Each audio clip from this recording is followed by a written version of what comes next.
Cela fait 2 mois que nous ne sommes pas vus, mais c'est la régularité que nous nous sommes donnée. Je voudrais donc vous saluer à nouveau. Il y en a que je n'ai pas vu depuis, il y en a que j'ai vu, avec qui nous avons travaillé ou fait des échanges.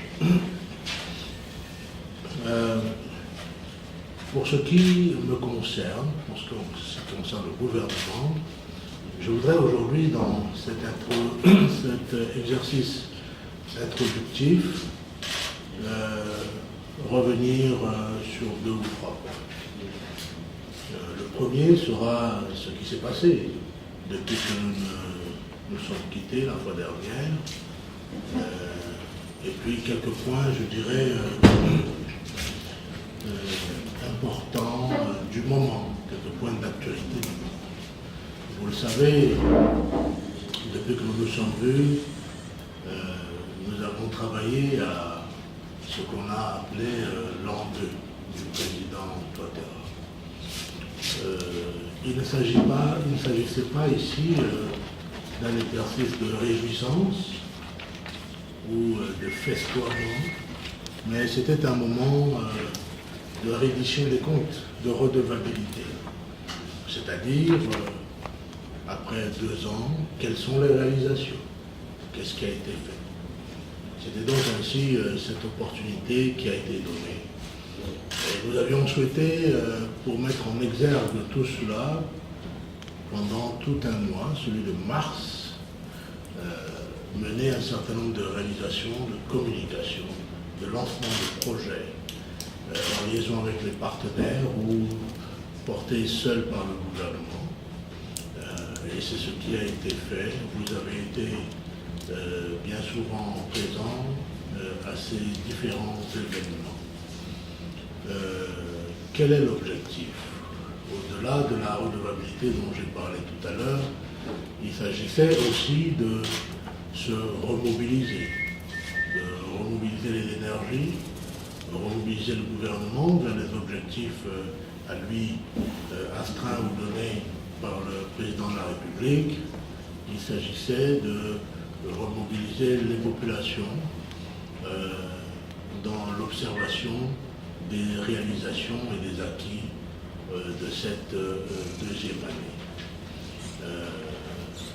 Et aussi pour constater ensemble que contre toute adversité, le pays est toujours de beaucoup avancé, et pour avancer jusqu'à ce que nous sortions de l'ornière. J'ai pour habitude de vous dire que personne, en tout cas pas moi, en tout cas pas le président de la République, en tout cas pas le Premier ministre, personne n'a dit que nous sortirions de cette situation difficile aussi simplement que cela. Personne parmi nous n'a dit que ce serait facile et rapide. Ça se fait avec des larmes, avec des compatriotes qui perdent des vies. Ça se fait avec de la difficulté, de l'adversité, je l'ai dit tout à l'heure. Mais nous sommes une nation, nous sommes un peuple. Quelles que soient les diversités, quels que soient les antagonismes, nous devons nous tenir comme un peuple, comme un pays et avancer. En tout cas, c'est le rôle d'un gouvernement. Le gouvernement doit avancer, quelles que soient les adversités, et aller vers les objectifs qu'il s'est donné, et surtout ceux qu'il a promis à la population. Bien entendu, quand on avance ainsi, eh bien, il y a toujours devant nous des difficultés. Et c'est ce que je vais évoquer comme 2e et 3e point. Vous le savez, c'est une question d'actualité. Il y a eu les incidents du kilomètre 5. Et il y a cette situation de Kagabando. Je sais que vous tous, vous fait d'impatience que de nous poser des questions là-dessus. J'ai eu pour ma part à faire quelques éclaircissements sur Kagabando et même sur la situation du kilomètre 5, vous le savez, vous m'avez entendu. Sur le kilomètre 5, les journalistes, les femmes et hommes de presse que vous êtes, le savez, il y a depuis quand même un certain temps au kilomètre 5 une situation, et d'ailleurs ce n'est même pas une situation insurrectionnelle, je me corrige moi-même, il y a une situation où nous avons des bandes de brigands armés qui n'ont aucune revendication politique. S'il y en a, il faudra qu'avant qu'on sorte de cette salle, vous me disiez quelles sont les revendications politiques de ces gens-là.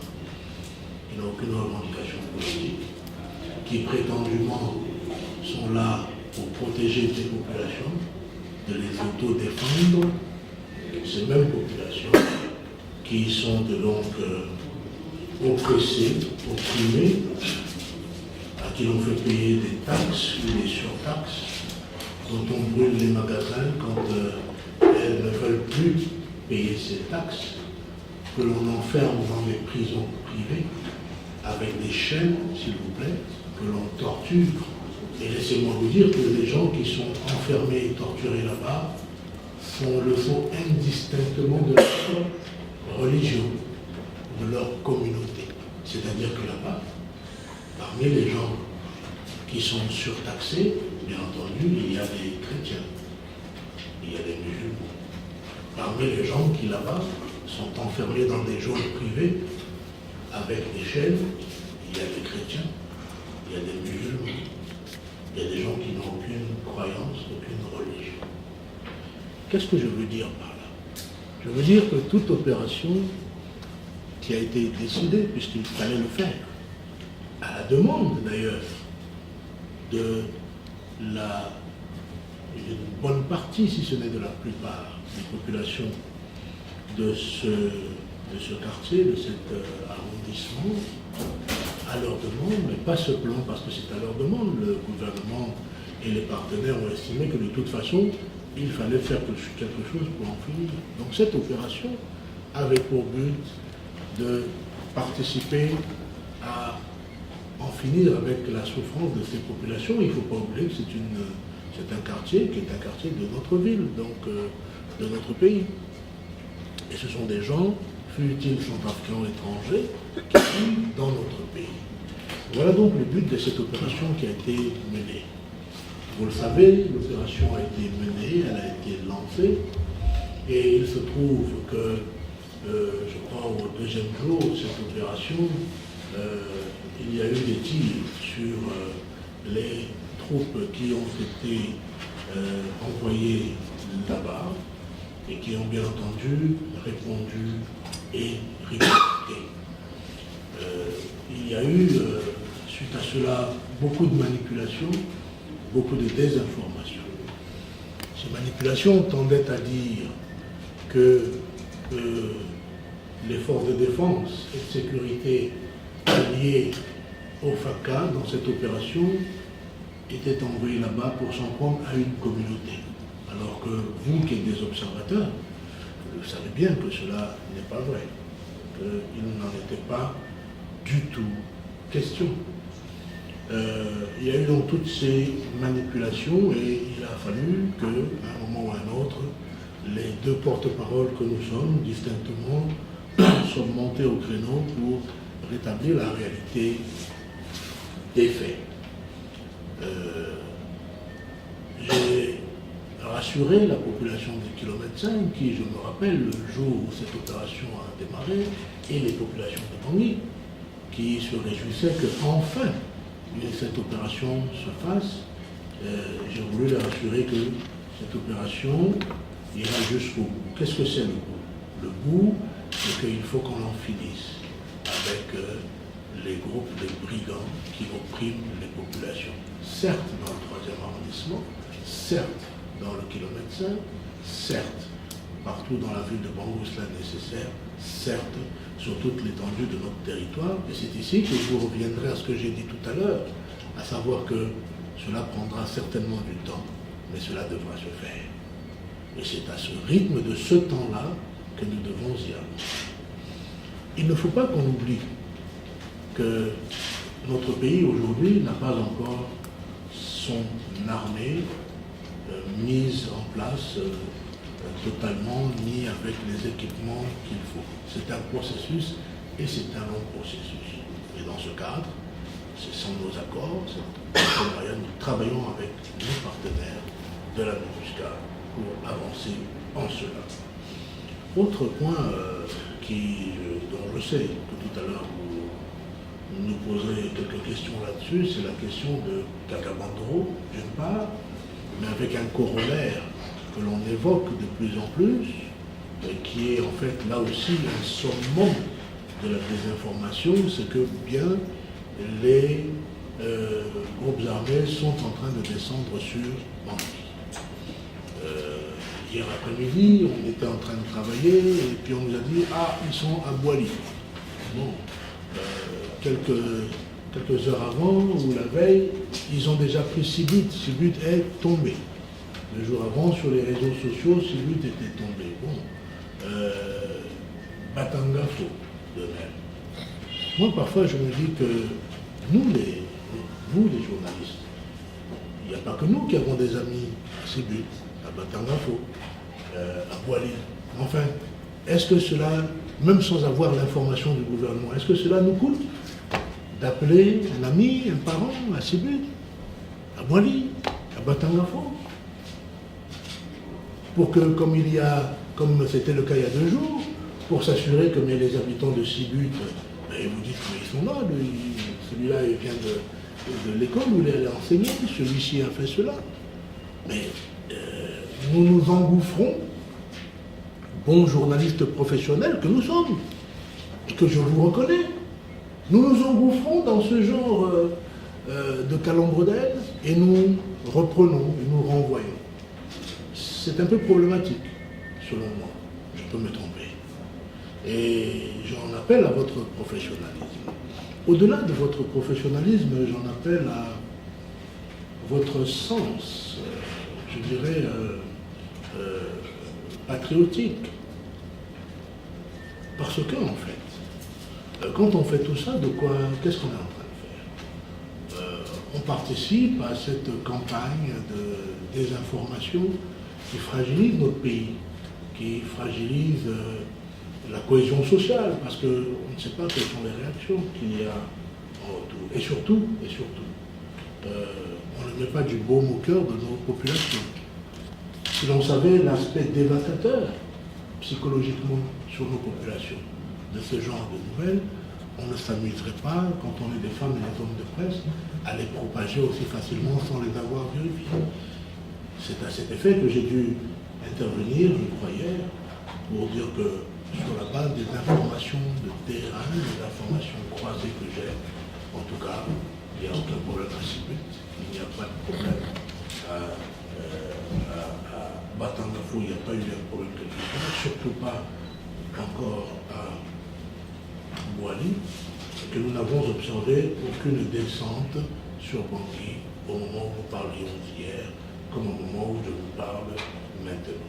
C'est une question de responsabilité. Tout à l'heure, vous poserez des questions, on vous y répondra. Oui, il y a un regroupement, des regroupements à Kaka-Bandoro, on a déjà évoqué, je l'ai fait encore hier, ce que nous observons là-bas, certainement que le porte-parole Montero vous en parlera.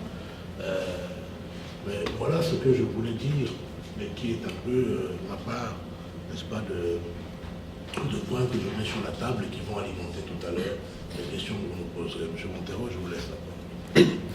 Merci, Monsieur le ministre et porte-parole.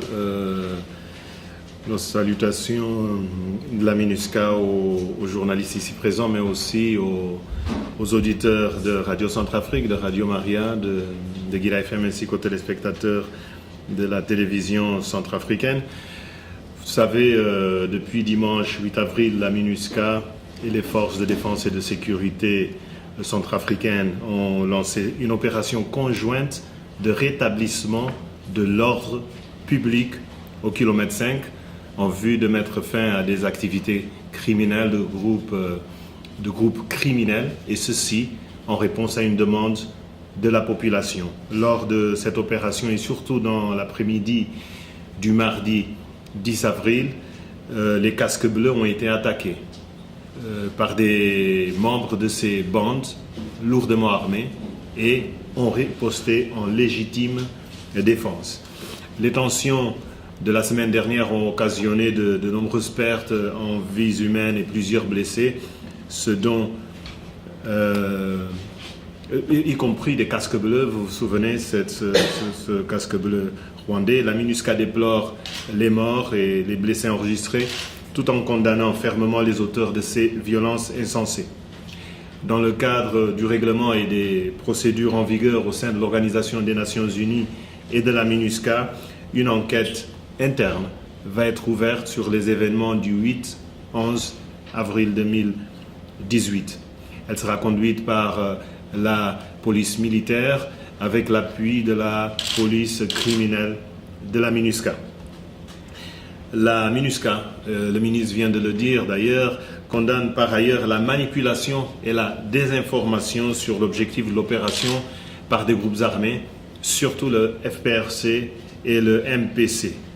Comme le gouvernement, comme le porte-parole vient de le dire, nous rappelons que cette opération est une opération de rétablissement de l'ordre public et que l'intervention conjointe des forces de défense et de sécurité de la MINUSCA ne visait aucune communauté. Elle ne visait pas la communauté musulmane.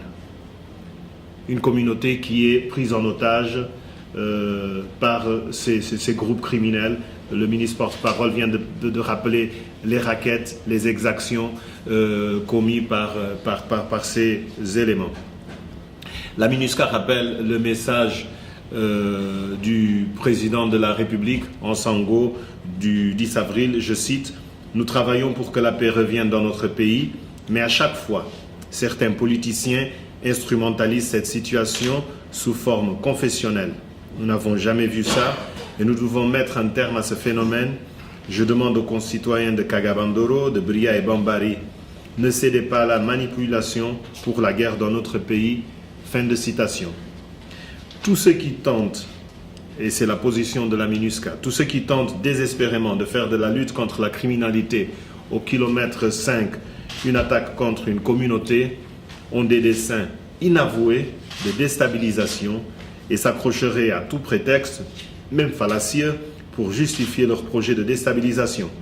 Qu'ils aient le courage d'avouer à la nation tout entière qu'ils sont les sponsors des organisations criminelles du kilomètre 5, cela aura le mérite de la clarté. La MINUSCA demande à ces groupes armés de cesser immédiatement de remettre en cause les acquis légitimes en faisant obstacle à la restauration de l'autorité de l'État et en restreignant la liberté de circulation, de mouvement des personnes et des biens. Elle demande également à ces groupes de continuer de s'inscrire dans le processus de dialogue, notamment dans le cadre de l'initiative de l'Union africaine pour la paix et la réconciliation. La mission ne cédera pas à l'intimidation et continuera en toute impartialité à assurer la protection de la population et des institutions, mais aussi de poursuivre sa mission de restauration de l'autorité de l'État sur l'ensemble du territoire centrafricain. Tout en poursuivant les efforts conjoints visant à combattre la criminalité organisée au kilomètre 5, la MINUSCA, en collaboration avec les autorités, poursuit un dialogue constructif avec les citoyens du kilomètre 5, désireux de prévenir l'exaspération de la violence armée dans leur quartier, mais aussi dans la ville de Bangui. Lors de leur visite la semaine dernière en République centrafricaine, le secrétaire général adjoint pour les missions de paix, M. Jean-Pierre Lacroix, ainsi que le commissaire paix et sécurité de l'Union africaine, M. Smaïl Chergui, ont rencontré certains de ces acteurs du kilomètre 5. Sur un autre plan, la MINUSCA voudrait saluer les efforts du cardinal Monseigneur Dieudonné Nzapalenga et de l'imam Kobini Yalama, qui ont abouti à la signature la semaine dernière d'un accord de paix entre les leaders communautaires chrétiens, musulmans et groupes armés de Bangassou. Grâce à leur médiation, l'espoir de voir la page de la violence tourner dans cette localité est une réalité. La MINUSCA va appuyer les acteurs locaux qui vont faire le suivi de la mise en œuvre de cet accord qui doit porter sur l'arrêt des violences, l'arrêt définitif des violences, la libre circulation des populations et le retour de tous les déplacés. Aujourd'hui, les Centrafricains dans leur ensemble doivent saisir cette chance réelle pour la paix dans le pays. La communauté internationale n'a jamais été aussi présente et aussi proche de la République centrafricaine. L'initiative de l'Union africaine qui a le total soutien des Nations Unies et de la MINUSCA en particulier, est un outil qui doit être saisi par ces groupes afin de dialoguer. Plus rien ne justifie aujourd'hui le recours aux armes pour exprimer des revendications de quelque nature que ce soit. La République centrafricaine sera toujours plus grande que des intérêts particuliers d'individus ou de groupes. C'est ce que j'avais à dire, monsieur le ministre et porte-parole, avant les questions des journalistes.